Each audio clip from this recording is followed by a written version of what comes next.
De la cellule au cancer, 5 minutes pour comprendre.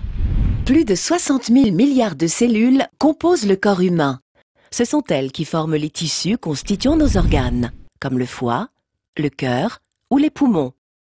Lorsque le corps en a besoin, nos cellules se dédoublent et remplacent les cellules en fin de vie ou défaillantes, ce qui permet à nos tissus de conserver, au fil du temps, leur forme et leurs fonctions respectives.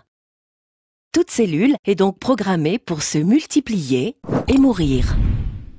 Ce programme complexe et ordonné est commandé par le centre de la cellule, le noyau, qui reçoit ses ordres de nos gènes à travers l'ADN contenu dans les chromosomes. Parfois, certains de ces gènes subissent une altération. Le noyau transmet alors des ordres anormaux et la cellule se dérègle. Elle se multiplie sans contrôle et devient immortelle.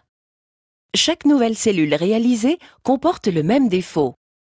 Les cellules prolifèrent de manière anarchique et forment une tumeur. Ce processus peut être court, mais il est souvent long. 10 à 30 ans peuvent séparer la naissance d'une première cellule anormale de l'apparition d'une tumeur d'environ 1 cm3. Pour survivre, la tumeur cancéreuse induit le développement de vaisseaux sanguins. Ils vont lui fournir oxygène et nutriments qui vont la faire vivre et grossir. C'est ce qu'on appelle le phénomène d'angiogénèse. La tumeur ne devient cependant réellement dangereuse que lorsque les cellules cancéreuses commencent à s'infiltrer à travers les vaisseaux vers les zones voisines et s'étendent aux organes alentours. Ces cellules peuvent ensuite envahir d'autres parties du corps où elles s'installent, se multiplient et réalisent de nouvelles tumeurs. On parle alors de métastase. Mais pourquoi une cellule devient-elle cancéreuse ? Les facteurs sont multiples et interviennent dans des proportions variables.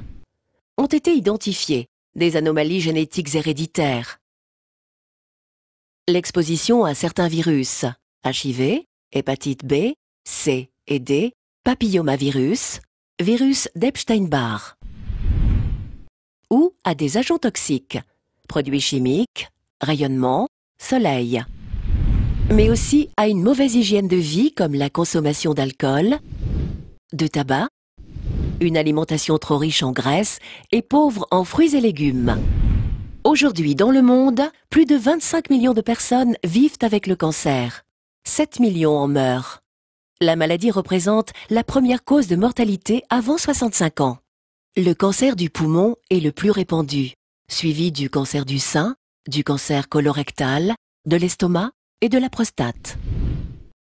Mais les moyens de lutter contre le cancer existent. Ces traitements, souvent complémentaires, s'utilisent seuls ou en association selon le type du cancer et son environnement. Ils permettent soit d'éliminer la tumeur et de guérir le patient dans les stades précoces, soit, à l'image d'une maladie chronique, de contrôler son développement. Ces traitements sont principalement de 3 natures.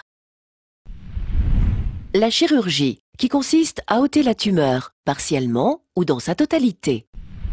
La radiothérapie, qui expose la tumeur à des rayonnements pour empêcher la multiplication des cellules malades et entraîner leur destruction. La chimiothérapie, qui consiste en l'administration de substances médicamenteuses pour détruire les cellules cancéreuses ou empêcher leur prolifération, quelle que soit leur localisation. Jusqu'à présent, la chimiothérapie et la radiothérapie agissaient sur les cellules cancéreuses, mais aussi sur certaines cellules saines, ce qui explique leurs effets secondaires. Mais aujourd'hui, la meilleure connaissance des caractéristiques des cellules cancéreuses permet de développer des thérapeutiques qui ciblent plus spécifiquement les mécanismes de développement du cancer. La recherche de Sanofi-Aventis est d'ores et déjà présente dans la plupart de ces axes pour attaquer le cancer sur tous les fronts.